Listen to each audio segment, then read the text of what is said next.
Welcome to English Lab Channel. Tune in to natural fluency. Hello, everyone. Welcome back to another episode of the English Lab Channel. I'm Chris, and today we're diving into a topic that I personally love because it involves sitting on the couch, eating popcorn, and calling it studying. We're talking about learning English through movies and TV shows. And joining me, as always, is Michelle, who I know has a very impressive list of series she's finished lately. Michelle, how much of your English would you say comes from the screen? Oh, Chris, if I'm being honest, probably a good 60%. I'm a total TV addict. I actually tell my friends that I didn't learn English in a classroom. I learned it in the apartment from friends and on the streets of Albuquerque with Breaking Bad. There is something about seeing the characters' faces and hearing the emotion in their voices that makes the words stick in your brain much better than a list in a book. I totally agree. It's that visual connection.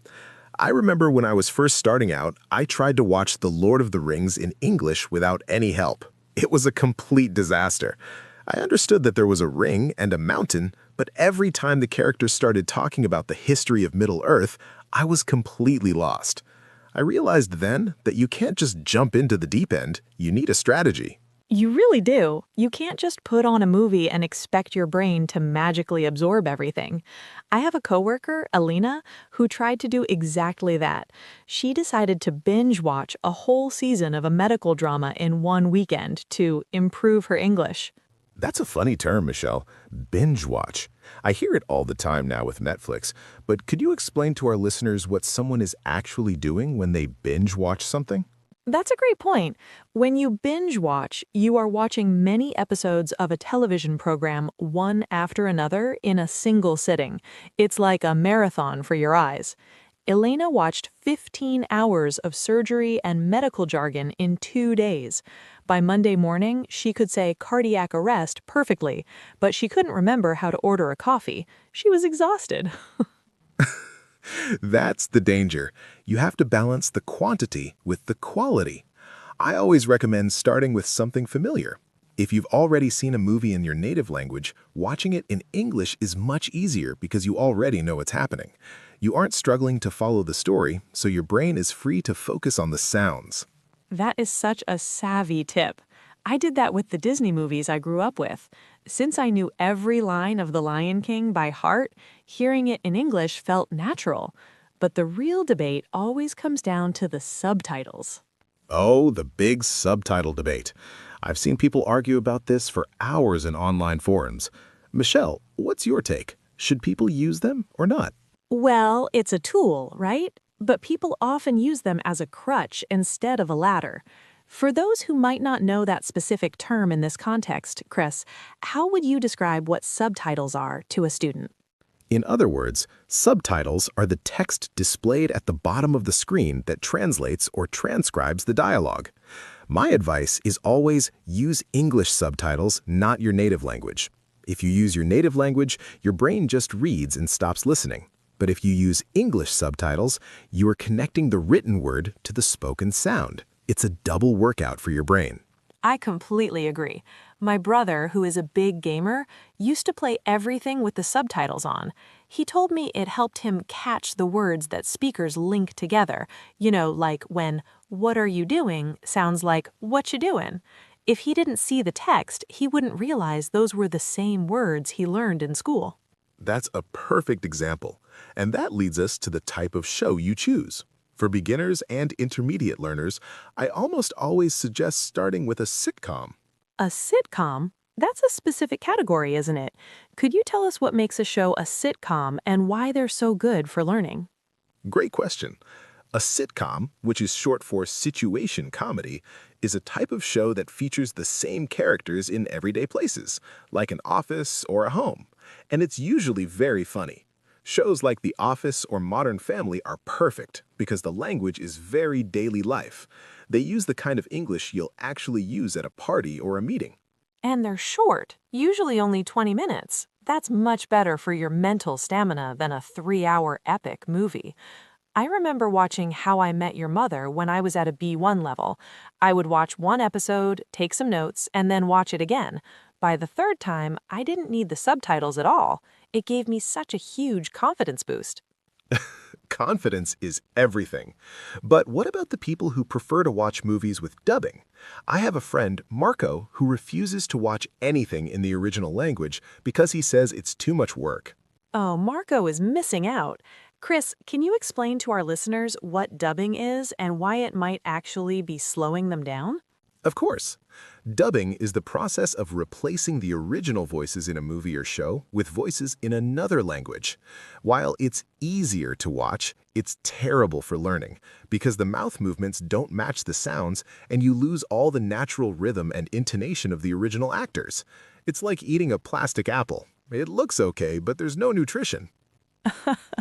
What a great metaphor, a plastic apple. It's true.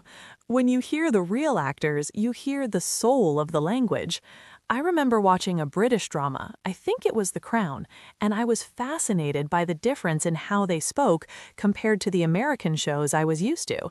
It made me realize that English isn't just one sound, it's a whole spectrum of accents and styles. That's the beauty of it. And if you're a fan of those kinds of shows, you really start to care about the plot. The plot? That's a word we use constantly when talking about movies. Chris, how would you explain the plot to someone who wants to talk about their favorite series in English? Think of the plot as the skeleton of the story. It's the sequence of events that make up the narrative, what happens, why it happens, and how it ends. When you're learning, if the plot is too complex, like in a political thriller or a sci-fi show with lots of made-up words, you might get frustrated. That's why I suggest slice-of-life stories, where the plot is simple and easy to follow. I totally agree. I once tried to watch Westworld in English when my level was still a bit low, and I had no idea what was going on. Was it a dream? Was it a robot? I was so confused by the plot that I just gave up. Now, I tell my students to find a guilty pleasure show, something you enjoy even if it's a bit silly, because you'll be more motivated to keep watching. Motivation is the secret sauce. If you love the characters, you'll want to understand them. And one thing you'll notice very quickly in movies is the use of slang. Oh, definitely. Slang is everywhere on TV. Can you give us a clearer picture of what slang is and how a student should handle it? Slang refers to very informal words and phrases that are more common in speech than in writing and are typically used by a particular group of people. In a show like Stranger Things, you'll hear 80s slang. In a show like Euphoria, you'll hear modern Gen Z slang. My advice? Don't try to learn all of it. Just pick up the phrases that you hear used most often. That's very wise. I remember trying to use a slang word I heard in a gangster movie during a job interview once. It was a disaster. The interviewer looked at me like I was from another planet. You have to be careful where you use those words. But that's why having the script can be so helpful. The script? That's a great tool for the truly dedicated student. Michelle, how would you describe the script and how can someone use it to improve their English? The script is the written text of the play, movie, or broadcast. You can actually find most of them online for free. What I like to do is find a scene I really love, print out the script, and read it while I watch. It helps you see exactly how the words are spelled and how the actors deliver them. It's like having a map of the conversation. It's like the karaoke version of a movie. I love that. It really helps with your reading speed, too. And when you look at a script, you see all the names of all the people involved. The cast. The cast. I love following my favorite actors. Chris, for our listeners who want to talk about their favorite movies, how would you define what the cast is? The cast is the group of actors who play the characters in a film, television show, or play. Sometimes, if you find an actor in the cast whose voice you really like and understand clearly, you should follow them. I tell my students to find their voice twin. If you like the way an actor speaks, watch everything they've done. It's a great way to stay consistent with one accent and style. That's such a cool idea. My voice twin was always Anne Hathaway. She speaks very clearly and has great intonation. I watched all her movies. But there is one thing that can ruin the whole experience for a student, and that's a spoiler. Oh, don't even get me started on spoilers. Michelle, before I tell my Star Wars spoiler tragedy, could you explain to everyone what a spoiler is? A spoiler is information about a plot of a movie or book that spoils or ruins the surprise for someone who hasn't seen it yet. For a language learner, sometimes you want a spoiler. If you read a summary of the episode before you watch it, you know the big events, which actually makes it easier to understand the English because you aren't trying to solve a mystery. That's a very clever way to use a spoiler to your advantage. My story is the opposite. I was trying so hard to understand a mystery movie in English, and right before the end, a friend texted me the name of the killer. I was so angry. I had spent 2 hours focusing and working my brain, and then the surprise was gone. That is the worst. But it shows how much effort you were putting in, and that effort pays off. After a while, you don't even need to try anymore. You just find a show you like and you stream it. To stream. That's our 10th word for today. Michelle, how do you explain the concept of streaming compared to how we used to watch TV? To stream means to play video or audio content directly from the internet without downloading it first. Platforms like Netflix, Disney Plus, or YouTube have changed everything for English learners. You have thousands of hours of English right at your fingertips. You can pause, you can slow down the speed, you can jump back 10 seconds.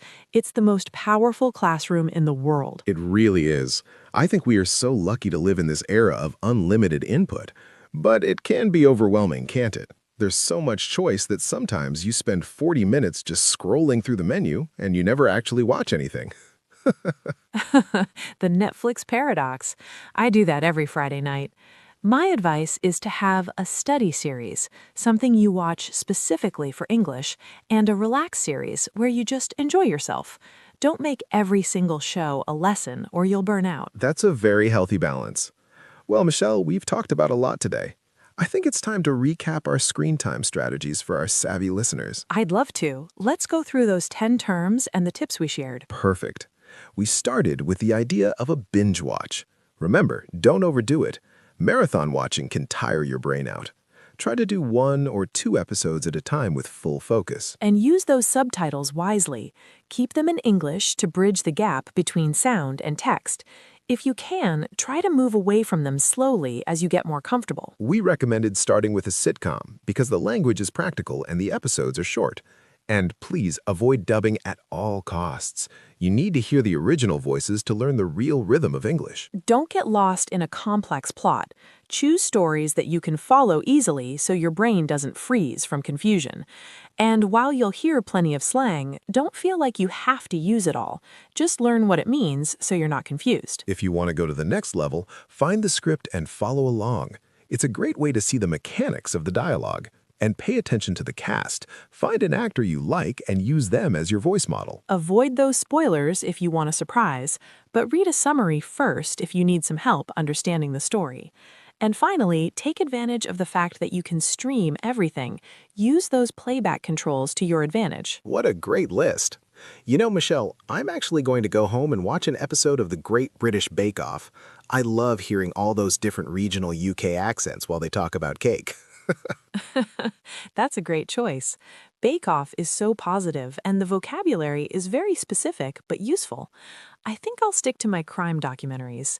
There's something about a mysterious narrator that really keeps me focused on the English. To each their own. That's the best part. You can learn English through whatever you're passionate about. Whether it's football, fashion, or physics, there's a show for you. Absolutely. Well, Chris, I think that's all the time we have for today. This has been a really fun one to record. It really has. I hope our listeners feel inspired to go turn on their TVs, but with a plan. Before we go, we want to know, what is the one show or movie that helped you the most with your English?